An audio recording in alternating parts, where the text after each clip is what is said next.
Je mettrai, je mettrai la vidéo parce que c'est pas une vidéo d'ailleurs, c'est un article qui a publié, enfin une réflexion, un post sur un réseau professionnel et la personne partage mon opinion et mon sentiment dans le sens où les réseaux sociaux inonde de psychologie et de tout un tas de choses, de réactions, de comportements et en faisant des liens automatiquement avec la psychologie et c'est soit psychologique, soit voire même pire, etc.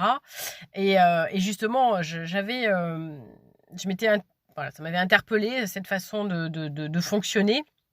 D'autant plus que je l'ai vécu pendant l'errance médicale où finalement je vivais des choses qui étaient humainement pas faciles.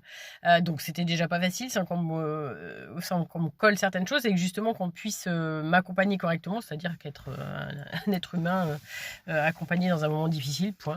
Et quand je dis accompagné, c'est accompagné dans le sens soutenu par des personnes qui sont autour, hein, pas forcément. Donc je précise, hein, quand je dis que j'ai travaillé sur moi, c'est pas forcément aller voir un psy. D'ailleurs, il faudrait maintenant que je précise.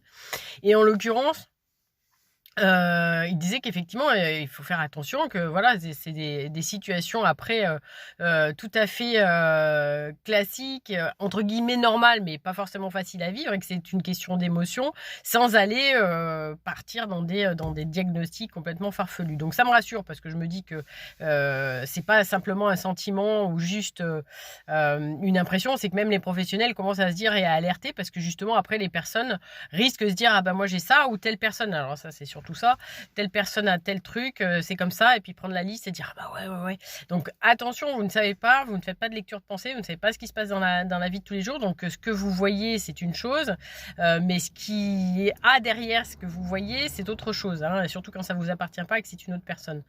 Donc si je retrouve le lien, parce que je croyais l'avoir enregistré et puis je m'aperçois que je ne l'ai pas enregistré, donc bon, ça reviendra certainement parce que c'est des sujets qui vont revenir dans mes fils d'actualité. Mais en tout cas, voilà, c'est à un moment donné, prendre du recul, on est des êtres humains et quand je vois certains commentaires effectivement parce que je lis par curiosité, hein, intellectuelle, parce que des fois les titres en plus sont très accrocheurs et complètement erronés, donc je lis l'article puis après je vois les commentaires et puis des fois je lis les commentaires sans forcément voir l'article, mais juste pour voir un peu la compassion quand c'est justement quelque chose d'humain et dans certains cas, waouh, on peut dire que la compassion n'est pas véritablement présente. Donc voilà. Donc, ne pas tout mélanger, c'est pas toujours psychologique. Et puis la psychologie, c'est un véritable métier, tout comme le coaching est un véritable métier. Donc, ne pas tout confondre.